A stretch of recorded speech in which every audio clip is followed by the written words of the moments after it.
Yo, what's good? It's the boy Did Reviews and heavy spoilers for Attack on Titan, the final chapter special 2, chapter 4, A Long Dream. You have been warned. So the episode starts off with Zeke Yeager describing that parasite-like creature. I have to admit that I did like the parasite design in the manga, despite the background in the anime looking really beautiful. Most of Armin and Zeke's conversation when they're in the paths, building the sandcastle together, is more or less the same, but the quick brief flashbacks of Ymir in the anime doesn't actually happen in the manga. In the manga, you actually have a redrawn shot of Ymir falling into the lake where the parasite-like creature called the hallucigenia is swimming inside. Another slight change is that in the manga, you actually have a redrawn shot of Ymir sacrificing herself to protect King Fritz, and you actually see the three daughters, Maria, Rose, and Sheena's reaction to her mother's sacrifice. Ymir watching the couple making out in the anime version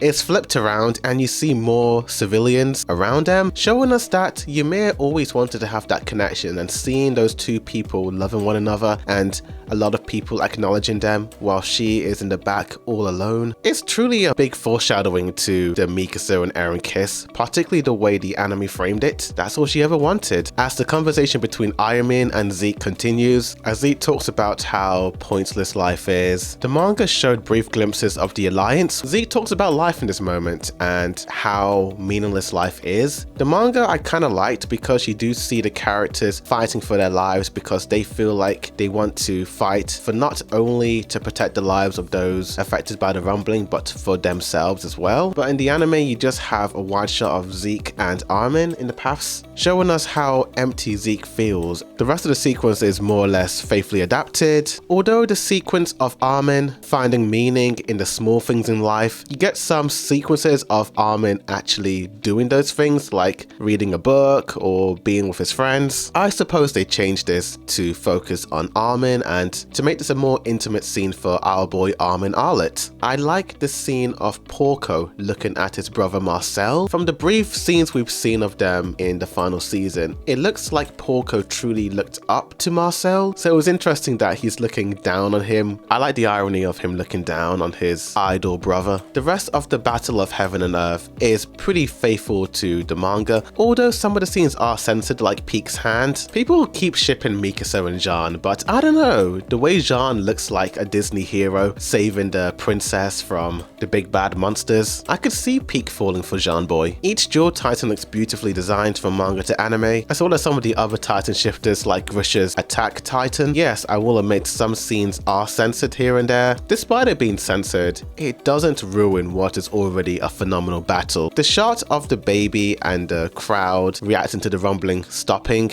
was actually the first panel of the second to last chapter in the manga, titled A Long Dream. Jean flying towards Eren's founding titan had about 3 to 4 panels in the manga, but in the anime you get a full-blown action sequence of him, and I've got to give the voice actor a lot of props. I love this voice of Jean boy. I do like how creepy and alien-like the hallucigenia looks in the anime. All 3 jaw titan designs look phenomenal in the anime, are far improvements from the manga panel, and it's great seeing all the jaw titans. The jaw titan throughout the entire anime has had the most incarnations. Honestly, it feels like the Jaw Titan is a curse with how little the Titan shifters actually live when they have the Jaw Titan. This one paneling of Armin is pretty much mostly the same from manga to anime. I would have liked less Titan steam, that way we can see the Titans clearly. While Mikasa's expression looks more stressed out in the manga, she looks so distraught in the anime. Look at the sadness in her eyes. Our queen Historia Rice giving birth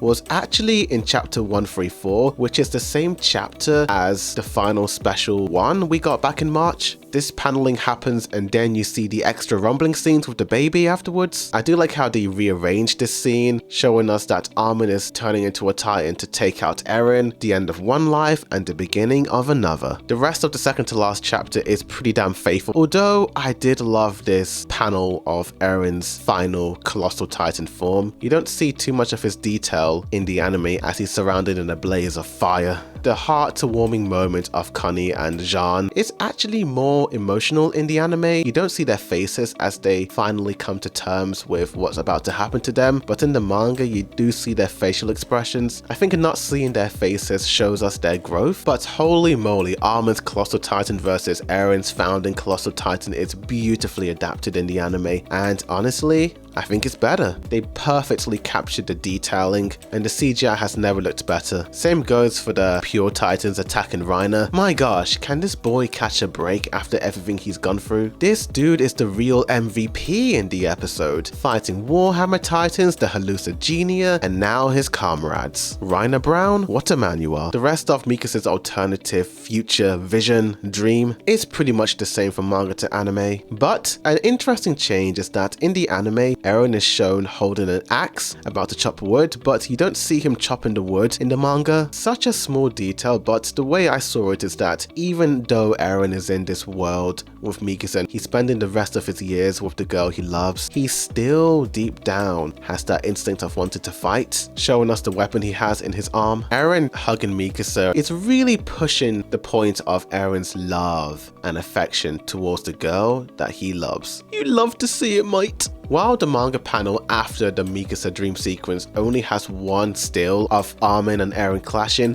you get a full-on fight sequence of the two boys, and as Mikasa and Levi are about to descend onto the founding Titan, one interesting thing that I noticed is that you only get 2 panels of Levi throwing the Thunder Spears and about 3 panels of Mikasa descending into the founding Titan, but in the anime you get a full-blown action sequence. They pretty much extended the Mikasa descending into the founding Titan. I like how it's the final episode, let's go out with a bang, one more beautiful ODM gear sequence, and I love how it's the 2 Ackermans. Levi from day one never trusted Eren, always thought that he was a bit of a monster deep down inside, versus Mikasa, the one person who always stood up for Eren and protected him and always defended him despite his stupidity in the past. The 2 Ackermans are the ones to take out Eren. Thank you to Arifumi Ima, the man behind all those classic ODM gear sequences in the past. I truly feel like they beautifully adapted the final kiss scene. It's just magnificent. Bravo Studio Mappa, bravo Yuichiro Hayashi, bravo all the animators, Kohata Yamamoto, Hajime Isayama, and all the voice actors and actresses. What a phenomenal episode, and that's it. This is the last manga versus anime comparison of AOT. It's been a fun ride, emotional, but all good things must come to an end. But tell me in the comments down below what you guys thought of this. Do you think the anime version did a better job than the manga? What scene is your favorite? Tell me. Like for more AOT videos, the Blu-ray is coming soon. Thank you for watching, and as always, a boy do the view signing out.